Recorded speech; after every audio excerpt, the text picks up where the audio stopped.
assessor, we No, have right around that assessors for each 90%, board, but yeah. usually they don't fill them, and they don't have anybody doing the job from the county. Yeah, they have assessors. Do they? They're Because they're the ones they that got are monthly supposed to meetings keep every- track of where everybody lives, and that's how that works. Todd, how do you think the budget's gonna end this year? What's your projection for that? Do you have any on it? Personally, again, this is just personal. I'm to the point where I think the city has reached the point where there is no better time to invest in ourselves than now. So whether it's raising bond instruments for the redevelopment authority, buying up real estate to occupy or at least get back on the tax rolls ourselves, paying a little bit more in tax. I'm not against that because I think we've reached the point where we're either going to embrace some of the great things we have going for us in the minimum projects like the riverfront and other things and start to invest in now making good use of those things. Or we're going to sit back on our haunches and say, you know what, we're scared of a tax increase because God knows that's every Republican administration, heaven forbid, if we ever consider raising taxes. The reality of it is the city's in business to be in business, right? And that means to do the best we can for the citizens and move things forward. So I'm not against a tax increase if we know it's going to be for a plan to invest in the riverfront, for example, to propel it forward, which gives us an opportunity 2 years down the road to maybe decrease taxes. But if we don't start to invest in those plans and start investing in those projects and those things that have a chance of growing revenues for us to where 2-3 years down the road we can consider maybe reductions in certain areas, we're going to get to the point where we're not going to have anything happening. And then we're just going to completely go backwards.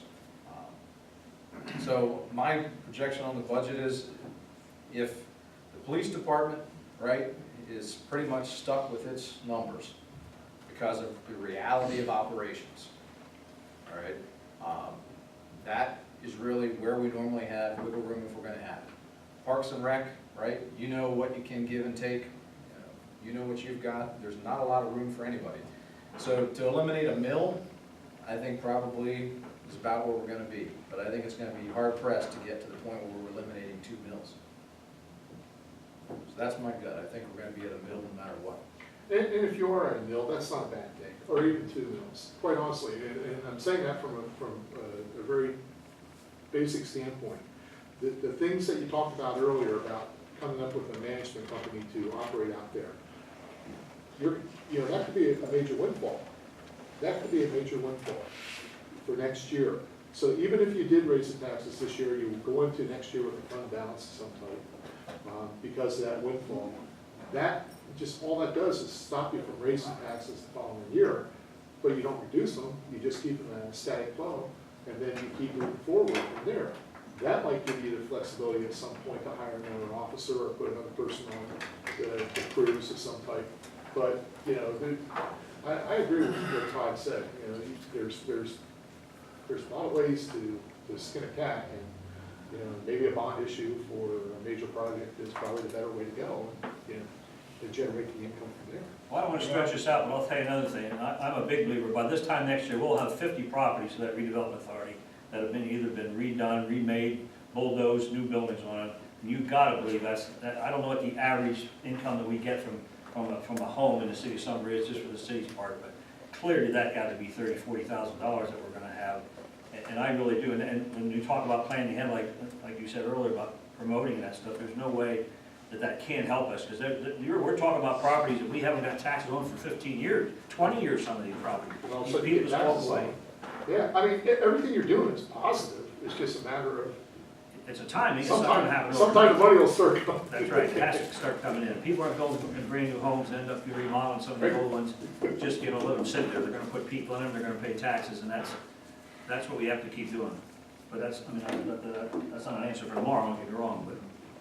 I'm not gonna have anything cut out of my budget. I didn't Safety is suspect. only 190,000, Parks and Recreation is 588,000, so I think that's the place where we need to cut. What do you think, Joe? Yeah, thank you. Very smart. But also, if you go back to what we talked about early on, right, when it comes to investing in generating money out of our venues, that is Parks and Rec. Yeah. So it's a matter of saying, okay, if you're gonna generate X amount of additional dollars out of leveraging our venues, who's gonna manage that?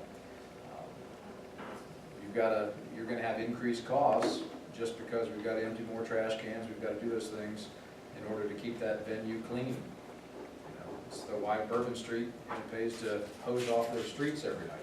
Somebody's gotta pick up the bill to run the trucks and hose them off. We're gonna see, if anything, a potential increase over time in Parks and Rec, but hopefully that will only be as a result of significant incomes coming in because the venue's being used. What do you know about Bourbon Street? Huh? What do you know about Bourbon Street? I've been there once or twice. He reads articles on it. All right. No, I'll admit I've been there once or twice. Online. We'll start selling beads up there. Hey, you know, city promoting beads, hey, Question on that That's great. Sunoco lease, I know you're gonna probably renegotiate not going to next year, right, or whatever? Yeah. Are you gonna look I at? won't personally, or solicitor. Well, the solicitor will, but are you gonna look at a better mechanism so that you're not tied like you were with this last one? That's what Todd said, we're gonna restructure it, that we look at commercial square footage. Oh, yes. well, if each of us had a chance of coming back and trimming, just 4,000 to 5,000 out of the budgets, we'd at least, I think, close to where we'd be near that 1 mil. But I think the key, right, is to communicate to everybody out there, that beyond this year, there's a plan of action to actually at least increase revenues. Because that's what we've got to get to. We've got to figure out a way of having a plan of action to increase revenues. And Always got a plan of action. you're never gonna decrease expenses much more. I mean, we operate, I think, right now on a shoestring as it is. I mean, we do not have enough people across the board. And the people we do have, do a pretty darn good job, all considered, for the amount of help they've got to do what they need to do every day. And you figure, Todd, if you're gonna start bringing in 5,000 to 6,000 people over the weekend, It's a lot of. you're gonna need more police officers. You're gonna need a little bit more everybody. You would, But at least you'll have a means to potentially. but the end will justify the means. Yes, exactly right. Yes. I mean, I can tell you, I work with budgets every day, and I do a lot of budgets, and I deal with a lot of budgets. And it is extremely difficult to, in an ongoing operation, to reduce expenditures, because it's just not there. You know, you can't drop $400,000, $500,000 in a budget in 1 year. It's not possible to do. It's just Now, let's get rid of the service. economically impossible to do with that. And, well, you The only chance you really have you would is. put a lot of things at risk by doing something like that. It's just not possible to do. I mean, if the city's not safe, you can't go outside and ask for outside investment for people to invest in the city if they don't feel safe. If they don't have fire protection, if they don't have quality of life issues that make, why people want to live there. Once you get rid of that, Right. it's like looking at Detroit. Detroit sits there $9 billion in debt. Who wants to invest in, nobody's gonna invest in Detroit. Nope. You gotta be realistic about it. I mean, that's, Your biggest budget probably is your police department. oh, sure. You can't reduce any costs. No, no, you You can't. can't. It's not possible, and keep the quality of life and the safety of the city intact. It's just not possible. So if he's getting rid of 5,000, where are we having? Personally, I mean, like I said, I go back to the simple fact that it's the things that are in here, we know we're gonna have to structurally change the budget. You'll have to structurally change the budget next year to keep it at probably where it is, because you're gonna need more money next year. Hopefully by then, the revenues will start to make up the difference. You know, I'm not against myself, I know my household, we're not against paying the additional 2 mills, but I think also we need to be looking at investing, because we are right now pretty much free of debt. And so the city really doesn't carry much debt burden compared to what our borrowing power is. So with rates being as low as they are, and opportunities coming to invest in ourselves, if there ever was a time to do it, now's the time to do it. And if that means I've got to pay a little bit extra tax to do that, hey, so be it. I think we're in good shape compared to other municipalities. Almost definitely, I mean, all considered, Not be where we're at many- right now. Just what you said there, Todd, not many municipalities sit back and say that they're in positions where financially they could go out and do something. Yeah, we actually could go out and borrow quite a bit. We don't have really any debt to worry about at all.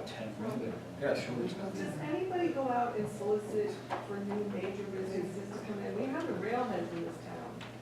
and the price of gasoline, moving goods, does anybody, do we have anybody that does that? What was that again, Karen? I said, do we have somebody that goes out and looks for major businesses, like there was something in the paper about, a major arms person, factory looking to come into our valley? Do we have anybody who goes out and like talks the town up to those people, tries to get them interested in Just the Chamber of Sunbury? Commerce. I sit on the Chamber of Commerce, the Sitco and Sneed, and that's what they do, that's a full-time job. The Chamber of Commerce does it for all the communities around here, but when any business at all that pops up that contacts the Chamber of Commerce and says, okay, we're looking at 22,000 square feet and we need X amount of parking, right away they'll contact everybody, don't get me wrong, they just don't call the city Sunbury, No, but there's people, because people go to regional, that's how they go, regional economic development, to come through the state with PETA loans and all that kind of stuff. That's how we get. Personally, I think the city of Sunbury ought to have its own chamber of commerce. I mean, no offense to the I Southern mean, Valley, the Well, Smith about it is but great, we should have though. never given ours away, because really that's, we took all of that. Talking us up over everybody else, they have to be fair if it's a regional. But it's not. But I meant, like, they try to be, I'm assuming try to be even-handed across the board and talking up different areas, but I just wondered if there was anybody that really, like, was pulling for us. That could be a full-time job. Well, You know, I mean- If you go over 522, where that industrial park is over there, and that Sneed's had that's been there for about 15 years, we have one person in there. It's not like there's a lot of people out there, and the economy is Yeah, horrendous, it really is. Yeah. But we push in the city of Sunbury, I know like the Coke building, and I believe by the end of the year, the Reynolds Smiths will be bought out.